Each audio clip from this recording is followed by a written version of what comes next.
Shalom, Uvracha, mes chers amis, nous sommes dans notre rubrique Kabbalah dans la Paracha. Cette semaine, nous allons apprendre quelque chose de très profond, surtout quelque chose qui est en rapport avec notre être. Dans la Paracha de la semaine, il y a quelque chose de très étonnant. La première guerre mondiale de l'histoire. Elle s'est passée à peu près en 1948 de l'ère juive, c'est-à-dire à l'époque où Avraham Avinu il y était, et il y a 4 rois qui se battent contre 5 rois. Une guerre.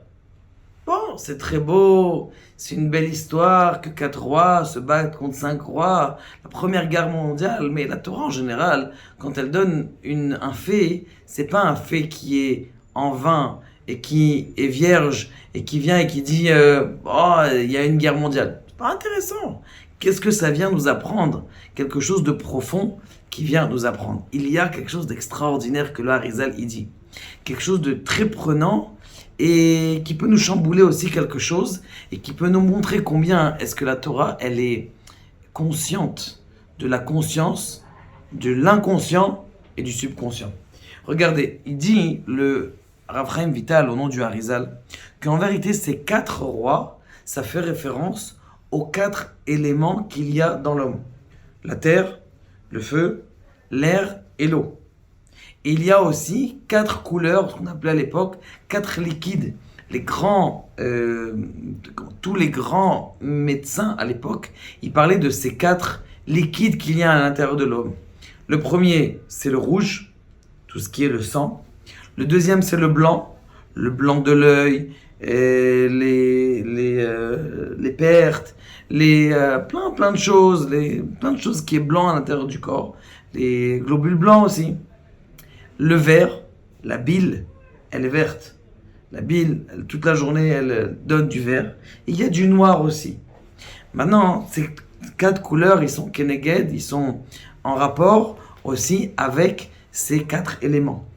Le feu, eh bien, ça fait référence au rouge. Quelqu'un de coléreux, par exemple, on sait que son élément du feu, il est prédominant chez lui. Quelqu'un qui est un peu verdâtre, d'ailleurs on appelle ça la jaunisse, eh bien on sait que chez lui, la bile, elle, c'est pour ça qu'on dit un débile. C'est quoi débile? Il lui manque une certaine assiduité, un certain acide à son corps. Ne te fais pas de bile. On se dit aussi, ne sois pas trop triste. Quelqu'un qui est ce qu'on appelle en hébreu la mara shchora, que sa bile, elle se transforme en noir. Quelqu'un qui est triste, il est déprimé. L'eau, c'est toute référence avec tout ce qu'on appelle la tentation, les plaisirs du bas, les plaisirs charnels de l'eau, quand il y a de l'eau, de la connexion avec de l'eau. Ça, ce sont les 4 éléments. Maintenant, ces 4 éléments-là, ça, c'est ce qu'il dit, c'est les 4 rois. Maintenant, il dit les 5 rois, c'est quoi? Les 5 rois, il dit le Harizal, écoutez ça, extraordinaire. Les 5 rois, ce sont les 5 sens. L'ouïe, l'odorat, le goût, l'ouïe, d'accord? Et il m'en reste quoi? Le toucher. Alors a priori, comment tu vas dire que les 5 éléments, ils sont en bataille contre les 5 sens? Les 4 éléments, ils sont en bataille avec les 5 sens. Qu'est-ce que ça veut dire? C'est complètement bizarre. Eh bien, après longue réflexion, mes chers amis, eh bien, en vrai, il y a oui, une contradiction. Si on regarde, et on voit aussi en psychologie, on sait très bien que dans l'homme, il est composé de plusieurs stratosphères. La première, c'est le conscient. Qu'est-ce que tu veux faire? Aujourd'hui, j'ai envie de travailler, j'ai envie d'être sérieux, j'ai envie de gagner de l'argent, j'ai envie de pas perdre mon temps, j'ai envie de, de bien parler à mes enfants et à ma femme. Mais ton inconscient, il te laisse pas. Pourquoi? Parce que ta mara shchora, elle monte. Qu'est-ce qui se passe? La mara shchora, elle monte. T'es triste, tu fais pas de sourire à ta femme, tes enfants, ils te prennent la tête. Comment on appelle ça? Tu t'énerves.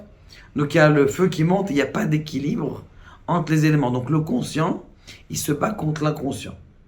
Alors selon Freud, on sait très bien que ça vient du subconscient. Ça veut dire quoi? Ça veut dire quelque chose qui est encore antérieur à l'inconscient. C'est ce qui s'est passé dans ton passé, ce qui s'est passé peut-être dans ton Gilgul d'avant. Ça aussi, le subconscient, ça existe dans la Torah. Il y a même un Mahamar Chazal qu'on a expliqué de cette façon, qui dit comme ça: Adam Nikar, un homme, il est reconnu par 3 choses. Par koso, kaaso, vekiso. C'est-à-dire, karaso, sa colère, kiso, son argent, vekoso, et son verre, quand il boit. Quand il boit. Ça veut dire que c'est trois choses maintenant. Kiso, kaso, koso. C'est bizarre que la Torah, elle a donné exactement quelque chose qui ressemble. Kiso, kaso, koso, sa poche, son avarisme, son soulardisme, si on peut dire quelque chose comme ça. Et c'est quoi? Et son verre, et sa poche, son avarisme, et kiso, karaso, koso, son verre, ça veut dire sa boisson, karaso, sa colère, et son avare. Est-ce qu'il est avare ou pas? Pourquoi c'est comme ça? Parce qu'en vérité, chacun il dépend d'une autre stratosphère qu'il y a dans sa vie. Kiso, on voit très bien combien est-ce qu'un homme d'homme. Est-ce qu'il est généreux, est-ce qu'il n'est pas généreux? On le voit tout le monde, on connaît les gens à la synagogue qui sont généreux et ceux qui sont moins. Karaso, ça dépend. Des fois, quelqu'un il s'énerve, des fois il s'énerve pas. Ça dépend des fois. Ça, c'est l'inconscient. D'accord? On connaît aussi les gens nerveux, un peu pas nerveux. C'est la deuxième stratosphère.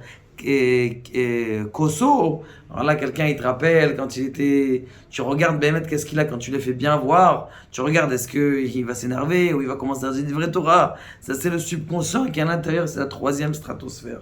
Pour vous dire que la Torah, elle est consciente de la psychologie chez l'homme. Maintenant, on a dit qu'il y a une bagarre, puisque c'est la bagarre, cette milchama qui a entre les 5 sens et les 4 éléments. En vérité, ce qui se passe, qui est-ce qui a gagné dans cette guerre? A priori, c'est les 4 rois qui ont gagné les 5. Ça veut dire que l'inconscient, selon ce qu'on dit, selon notre explication du Harizal, bien sûr, on a mis notre touche, c'est que l'inconscient, il est plus fort que le conscient. Et d'ailleurs, c'est ce qui se passe. Tout au long de la journée, des fois, quelqu'un, il se travaille, et le régime, par exemple. Quelqu'un, il se travaille, je vais pas manger pendant des heures et des heures, enfin des jours et des jours, et en fin de compte, là, 90% des gens qui ont fait un régime, ils reprennent du poids. Pourquoi? Parce qu'il y a de l'inconscient derrière. Donc maintenant, qu'est-ce que la Torah, elle vient nous dire? Elle vient nous dire comme ça, que tu dois faire un travail personnel sur toi, qui va non pas uniquement faire travailler sur ton conscient, et avoir un coach personnel, mais aussi essayer de transcender ton inconscient, de changer ton inconscient. Maintenant, comment est-ce qu'on change son inconscient? On apprend, au fond, quelle est la chose qui me dérange. Quand tu apprends, en vérité, quelle est la chose qui te dérange, quelle est la nekuda qui t'a rentré, tu rentres à l'intérieur de l'élément. Quand tu rentres à l'intérieur de l'élément, eh bien, il y a quelque chose d'extraordinaire. Tu te connais, tu sais en vérité d'où est-ce que ça vient. Quand tu sais d'où est-ce que ça vient, tu sais l'éradiquer. Par exemple, il y a un grand, comment on appelle ça, un grand écrivain, il a écrit Arrêtez la cigarette. Alan Kerr, il s'appelle. Il dit, il n'y a pas besoin de force pour arrêter de fumer. Il n'y a pas besoin de force. Je vais juste de force de volonté. Il n'y a pas besoin. Je vais juste vous expliquer qu'est-ce que c'est une cigarette. Quand vous allez comprendre, du début jusqu'à la fin, quelle est la drogue qu'il y a dans la cigarette, et qu'en vérité, la cigarette elle-même, il n'y a rien du tout qui vous donne l'envie. C'est juste, il n'y a pas quelqu'un qui dit, moi quand je fume, je me sens heureux. Et là quoi? Tu te sens normal maintenant. Ça veut dire là, tu te sentais mal. Tu te sens normal. Ça veut dire que ça t'a pas donné plus d'heureux. Donc ta première cigarette, en vérité, elle t'a descendu au -1. Et la fin de la cigarette, elle t'a mis au 0. Mais c'est pas quelqu'un qui fume, il dit c'est la même chose pour le sucre. Il a expliqué ça dans plusieurs livres. Pour vous dire que quand tu définis les choses, il dit, il y a si quelqu'un il se bat avec sa volonté, il réussira pas. Il faut qu'il essaye de comprendre à l'intérieur quel est le mal qu'il y a à l'intérieur. Qu'est-ce qu'il y a le mal dans le sucre? Quel est le mal qu'il y a dans la graisse? Qu'est-ce qu'il y a le mal dans la cigarette? Qu'est-ce qu'il y a le mal dans la drogue? Et c'est ce que la Torah vient nous dire. Il y a une guerre constante à l'intérieur de nous. Entre, vous savez très bien combien de microbes qu'il y a autour. Eh bien, justement, tous les éléments, ils sont en guerre pour essayer de fabriquer un équilibre. Et c'est ce qu'on cherche. Comme il dit le Rambam, d'arriver à un équilibre du corps, de la vie, et que Be'ezrat Hashem, on puisse réussir notre guerre pour être au-dessus de toutes nos tentations, nos colères et nos blablabla et nos bêtises qu'on a toute la journée, et d'arriver à être un homme parfait. Baruch Adonai, l'olam, amen, amen.